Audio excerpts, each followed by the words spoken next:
Hi friends, உங்க எல்லாருக்கும் என்னுடைய அன்பான வணக்கம். இது ஷர்மிளா பிராங்கோவின் என்னை அள்ளி செல்லாயோ நாவல் பகுதி 3. வாசிப்பது ஷர்மிளா பிராங்கோ. வாங்க ஃப்ரெண்ட்ஸ், தொடர்ந்து கதையை கேட்கலாம்.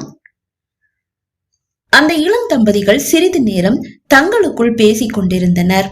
அதன் பிறகு அந்த இளைஞனின் கவனம் யோகி நந்தனின் கையில் இருக்கும் செய்தித்தாளின் மீது பதிந்தது.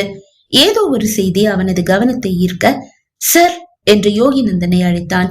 செய்தித்தாளின் ஒரு மூலையை லேசாக மடித்து அந்த இளைஞனை பார்த்தான் யோகி நந்தன். அந்த லாஸ்ட் பக்கத்தை கொஞ்சம் கொடுக்குறீங்களா? ஒரு செய்தி என் கண்ணுல சிக்கிடுச்சு, அதை கொஞ்சம் பார்த்துட்டு கொடுக்குறேன். கடைசி பக்கத்தை எடுத்து அந்த இளைஞனுக்கு கொடுத்தவன் மீண்டும் செய்தித்தாளில் கவனத்தை செலுத்த அந்த இளைஞனும் கிடைத்த செய்தித்தாளில் அவனது கவனத்தை பதிக்க அந்த இளம் பெண் தனிமைப்படுத்தப்பட்டாள். அதை கண்ட தூரிகை ஹெட்செட்டை கழற்றி வைத்துவிட்டு உங்க பேர் என்ன என்று கேட்டு பேச்சை ஆரம்பித்து வைத்தாள். புன்னகைத்த அந்த பெண், நீங்க பாட்டு கேட்டுட்டு இருந்தீங்க, அதுதான் உங்களை டிஸ்டர்ப் பண்ணல. என் பேரு வீணா. வீணாவா? ரொம்ப நல்ல பேரு. கல்யாணமாகி ரொம்ப நாள் ஆகல போல இருக்கே. ஆமா, 2 மாசம்தான் ஆகுது. அக்கா மும்பையில இருக்கா, அவ வீட்டுக்கு வந்துட்டு திரும்புறோம். இந்த குட்டி பையனை நீங்க கூட்டிட்டு போனா ஸ்கூலுக்கு போக வேண்டாமா? இவனுக்கு 1 வாரம் லீவு, அதுதான் எங்க கூட கிளம்பிட்டான். தம்பி அடுத்த வாரம் மும்பை வரான், அவனோட இவனை அனுப்பி வச்சிடுவோம். தூரிகையின் கழுத்தை பார்த்தபடியே பேசிய வீணா, உங்களுக்கு கல்யாணம் ஆயிடுச்சா என்று கேட்டாள். இல்ல, எனக்கு இன்னும் கல்யாணம் ஆகல. அப்புறம் என்ன? கன்னத்துல 5 விரல் பதிஞ்ச அடையாளம். நான் கூட ரொம்ப நேரமா உங்க கழுத்தையே பார்த்துட்டு இருக்கேன், தாலி எதையும் காணோம். ஆனா கன்னத்துல அடி விழுந்த அடையாளம். உங்க கணவரோட சண்டை போட்டுட்டு உங்க பிறந்த வீட்டுக்கு போறீங்கன்னு தான் நான் முதல்ல நினைச்சேன். கோபத்துல தாலியை கூட இந்த காலத்துல பொண்ணுங்க கழட்டி வீசுறாங்க, அதே மாதிரி நீங்களும் கழட்டி வீசிட்டு கிளம்பிட்டீங்கன்னு தான் ஒரு சந்தேகத்தோடவே உங்களை பார்த்துட்டு இருந்தேன். ஆனா கல்யாணம் ஆகலன்னு சொல்றீங்க, அப்புறம் என்ன கன்னத்துல இது? வீணாவின் கேள்வி தூரிகையை மட்டுமல்ல யோகி நந்தனையும் பதற வைத்தது. செய்தியை வாசிப்பதை நிறுத்தியவன் அவள் என்ன பதில் கூறப் போகிறாள் என்று அறியும் ஆவலில் செவியை கூர்ப்பித்தான். இதுவா? ஒரு பஞ்ச பரதேசி புறம்போக்கு மொள்ள மாறி தேவையில்லாம என்கிட்ட சண்டை போட்டு ஆம்பளன்ற தைரியத்துல திமிர்ல என்ன அடிச்சுட்டான். அவனை சும்மாவா விட்டீங்க? போலீஸுக்கு போயிருக்கலாம்ல. தனியா டிராவல் பண்றேன் வீணா, அதுதான் கொஞ்சம் அடங்கி போறேன். ஆனா நான் அவனை சும்மா விட போறதில்ல. கண்டிப்பா ஒரு நாள் அவன் 2 கண்ணமும் வீங்க, நானும் பலார்னு 2 சாத்து தான் போறேன். அப்படின்னா உங்களுக்கு தெரிஞ்ச யாரோதான் உங்களை அடிச்சிருக்காங்க போல. காதலரா? பிரேக்கப் ஆயிடுச்சா? காதலனா? அந்த பரதேசியை எவ்வளவு காதலிப்பாளா? பொண்ணுங்களை மதிக்க தெரியாத புறம்போக்கு. ஆஹா, கிடைச்ச கேப்ல நல்லா புகுந்து விளையாடுறா. இருடி மவள, உனக்கு இருக்கு. செய்தித்தாளை மடித்து தன் அருகில் வைத்த யோகி நந்தன், மேடம், நீங்க பேசிட்டு இருக்கிறத நானும் கேட்டேன். உங்களை அடிச்ச அந்த பஞ்ச பரதேசிய நீங்க சும்மா விட்டீங்கன்னு சொல்லும் போதே தப்பு உங்க மேல இருக்கிற மாதிரி இல்ல தெரியுது. வீணா அவளை ஆவலாய் பார்த்தாள். ஏன் மேல எங்கட தப்பு இருக்கு? செய்யறதையும் செஞ்சுட்டு ஏன் மேல தப்புன்னு வேற பழி போடுறியா? கோபமாக தூரிகை கேட்க, ஓ, அடிச்சது இவர்தானா? முணுமுணுத்த வீணா அவள் வாயை தெரியாமல் கிண்டி விட்டோமோ என்று நினைத்தாள். ஆமா மேடம், தப்பு உங்க மேலதான் என்று கூறியவன் நடந்ததை கூற, சாரி தூரிகை, இவர் சொல்றது சரினா தப்பு உங்க மேலதானே இருக்கு. ஏன் மேல எங்க தப்பு இருக்கு வீணா?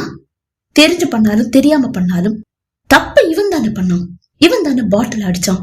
அந்த பாட்டில் என் மேல வந்து விழுந்தது இல்ல. அப்படின்னா அதுக்கு என்கிட்ட இவன் மன்னிப்பு கேட்கணும்ல. ஆனா இவன் மன்னிப்பு கேட்கல. அதனாலதான் நான் இவன் கிட்ட சண்டைக்கே போனேன். தெரிஞ்சு செஞ்சாலும் தெரியாம செஞ்சாலும் குற்றம் குற்றம் தான். ஆமா, நெற்றிக்கண் திறப்பினும் குற்றம் குற்றமேன்னு சொல்ற நக்கீரன் பரம்பரை இவங்க. ஆமா, நாங்க நக்கீரன் பரம்பரை தான். அதனால உனக்கு எங்கடா நோக்குது? பாத்தீங்களா, இப்ப கூட நான் ரொம்ப மரியாதையா நீங்க வாங்க போங்கன்னு தான் பேசிட்டு இருக்கேன். ஆனா அவங்க வாடா போடான்னு மரியாதை இல்லாமலே பேசுறாங்க. அப்படி பேசினா கோபம் வருமா வராதா? டேய், உன் கூட எல்லாம் சென்னை வரைக்கும் என்னால டிராவல் பண்ண முடியாது. நான் போய் டிடிஆர பார்த்து என் டிக்கெட்டை வேற இடத்துக்கு மாத்திட்டு அங்க இருக்கிற ஏதாவது வாயாடி மங்கம்மாவ இங்க அனுப்பி வைக்கிறேன். இருக்கையிலிருந்து எழுந்து கொண்ட தூரிகை தன் பேகை எடுத்து தோளில் மாட்டிக்கொண்டு 1 அடிதான் எடுத்து வைத்தாள். அவள் செல்லும் பாதையில் வேண்டுமென்றே தன் காலை நீட்டினான் யோகி நந்தன். அவன் கால் தடுக்கி அவள் கீழே விழ சட்டென்று துள்ளி எழுந்தவன் அவள் கீழே விழாமல் தாங்கிக் கொண்டான். பார்த்து தூரிகை, பார்த்து போங்க. இப்படிதான் எந்த கவனமும் இல்லாம பப்பா பப்பான்னு நடந்து போவீங்களா?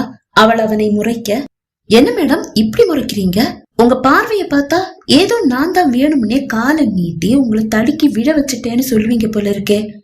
ஆமாடா, நீ தான் வேணும்னே காலை நீட்டி என்ன தடுக்கி விழ வச்ச. வீணாவையும் அவள் கணவனையும் பார்த்தவன், பாத்தீங்களா இப்படிதான் அந்த நேரத்துல இருந்து தேவையே இல்லாம என்கிட்ட வம்புக்கு வந்துட்டே இருக்காங்க. அதனாலதான் ஓங்கி ஒரு அறவிட்டேன். என்னடா அடிச்சுட்டேன்னு சொல்லி காட்டுறியா? ஆம்பளன்ற திமிர்ல பேசிட்டு இருக்கியா? ஒரு நாள் நீ என்கிட்ட வந்து வசமா மாட்டதாண்டா போற. அன்னைக்கு இவகிட்ட ஏண்டா வம்பு வச்சுக்கிட்டோன்னு நீ கதறதான் போற. அத நான் பார்த்து ரசிக்கதான் போறேன். அப்படி ஒரு நாள் வரட்டும், அப்ப பாத்துக்கலாம். அதுவும் டிடிஆர் போறாரு, போய் சீட்டை மாத்தி கேளு. இந்த இடத்துல உன்னை விட சூப்பரான ஒருத்தர் அனுப்பி வை. நாங்க ஜாலியா பேசிட்டு சென்னை வரைக்கும் டிராவல் பண்றோம். அனுப்பி வைக்கிறேன்டா. நடந்து செல்லும் டிடிஆரை அழைத்தபடியே அவர் பின்னால் சென்றாள் தூரிகை. ஒரு 30 நிமிடம் கழித்து வேறு ஒரு அழகி தூரிகையின் இருக்கையில் வந்து அமர்ந்தாள். அவள் ஹெட்செட்டை எடுத்து செவியில் மாட்டிக்கொண்டு தான் உண்டு தன் வேலை உண்டு என்று அமர்ந்து விட்டாள். ஆனால் 1 மணி நேரம் கழித்து வாஷ்ரூம் சென்று திரும்பிய வீணா, எனக்கு பாவங்க தூரிகை, இவர்கிட்ட இருந்து தப்பிக்கிறதா நினைச்சு வேற ஒரு பொறுக்கி கிட்ட போய் மாட்டிக்கிட்டாங்க. அவங்க கிட்ட சில்மிஷம் பண்ணிட்டே இருக்கான். நான் அது வழியா போகும்போது பார்த்தேன். தூரிகையும் என்ன பார்த்தாங்க. என்ன சொல்றது ஏது சொல்றதுன்னு தெரியாம சட்டுன்னு முகத்தை திருப்பிக்கிட்டாங்க. அதை கேட்டதும் யோகிநந்தனுக்கு வருத்தமாகி போனது. இதற்கிடையில் வீணாவின் கணவரோடு சகஜமாக பேச ஆரம்பித்து விட்டான் யோகிநந்தன். அவன் பெயர் ஆனந்த். சென்னையில் ஒரு தனியார் நிறுவனத்தில் வேலை பார்க்கிறான். ஆனந்த் ஒரு தடவை சீட்டை மாத்தி வாங்கிட்டதால டிடிஆர் கிட்ட தூரிகையால பேச முடியாது. பேசினாலும் பலன் இருக்காது. அவர் தூரிகையை திட்டதான் செய்வாரு. நான் போய் டிடிஆர் கிட்ட பேசி தூரிகையை இங்க அனுப்பி வைக்கிறேன். அவன் எழுந்து கொள்ள ஹெட்செட்டை பொருத்தி அமர்ந்திருந்த அந்த பெண் ஹெட்செட்டை அகற்றி விட்டு யோகிநந்தனை ஏறிட்டு பார்த்தாள். தேங்க்ஸ்னா, அந்த ராஸ்கல் ஒரு சைக்கோ. நான் அவன்கிட்ட ரொம்ப கஷ்டப்பட்டுட்டேன். கடைசியில டிடிஆர் கிட்ட வந்து அந்த சீட்டுக்கு வயசான யாரையாவது அனுப்பிட்டு என்ன வேற சீட்டுக்கு மாத்திடுங்கன்னு சொல்லி கேட்கும் போதுதான் இவங்க கூட சீட்டை மாத்தி கேக்குறாங்க. இவங்களை நான் அந்த சீட்டுக்கு அனுப்பிடுறேன், இவங்க சீட்டுக்கு நீங்க போங்கன்னு சொல்லி என்ன அனுப்பி வச்சாரு. தப்பிச்சா போதும்னு நினைச்சு நானும் அவங்க கிட்ட எதையும் சொல்லாம அங்கிருந்து வந்துட்டேன். அது மனசு உறுத்திட்டே இருந்ததா, அதுதான் உங்க யார்கிட்டயும் என்னால எதுவும் பேச முடியல. ஹெட்செட்டை கூட சும்மாதான் காதுல சொருகி வச்சிருக்கேன். தயங்கியபடி வருத்தத்தோடு அந்த பெண் கூற, அவன் ரொம்ப டார்ச்சர் பண்றானோ? ஆனந்த் தான் கேட்டான். ஆமண்ணா, சகிக்க முடியல. அங்கிருந்து தப்பிச்சா போதும்னு எந்திரிச்சு வந்தேன். இனி வேற சீட் கிடைக்காட்டி என்ன பண்றதுன்னு தான் அவங்க கிட்ட உண்மையை சொல்லாம அவங்கள அங்க அனுப்பிட்டு நான் இங்க வந்துட்டேன். சாரி. நீ சாரி எல்லாம் கேட்க வேண்டாமா, நான் போய் அவனை பாத்துக்கிறேன். யோகிநந்தன் நேராக டிடிஆரிடம் வந்தான். அவரிடம் விஷயத்தை கூறியவன் அவரையும் அழைத்து கொண்டுதான் தூரிகையின் இருக்கைக்கு வந்தான்.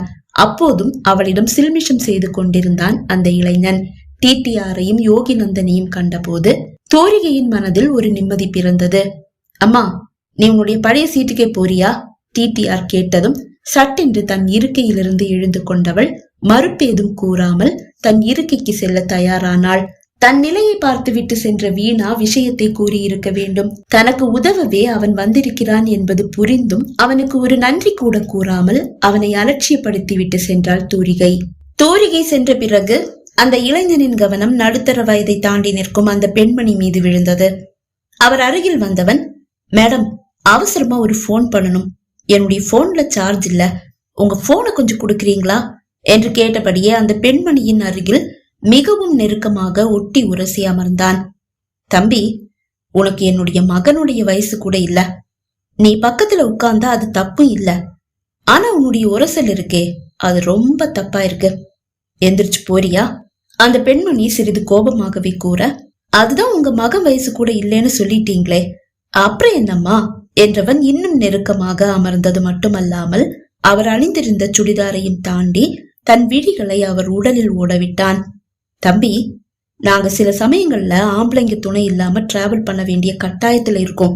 எங்களை இந்த வயசுல கூட சும்மா விட மாட்டீங்களா? கோபமாக அந்த பெண்மணி கேட்க, எந்த வயசா இருந்தா என்னம்மா, ஆசாபாசங்கள் எல்லாருக்கும் ஒண்ணுதானே. கண்ணடித்தபடி அந்த இளைஞன் அவரை உரசி கொண்டே பேச, இதுக்கு மேல இவனை சும்மா விடணுமா என்ன? முணுமுணுத்த யோகிநந்தன் அவன் சட்டையை கொத்தாக பிடித்து ஓங்கி ஒரு அறைவிட்டான். அவன் சுதாரித்துக் கொள்ளும் முன் சரமாரியாக அவன் இரு கன்னங்களிலும் மாறி மாறி அடி விழுந்தது. அடுத்த நிறுத்தம் வந்தபோது காவலர்கள் ஏறி வந்து கன்னம் வீங்கி காயங்களோடு இருந்த அந்த இளைஞனை இழுத்து சென்றனர். பகுதி 3 நிறைவடைந்தது. பகுதி 4 உங்களை சந்திக்கும் வரை விடைபெறுகிறேன். நன்றி, வணக்கம்.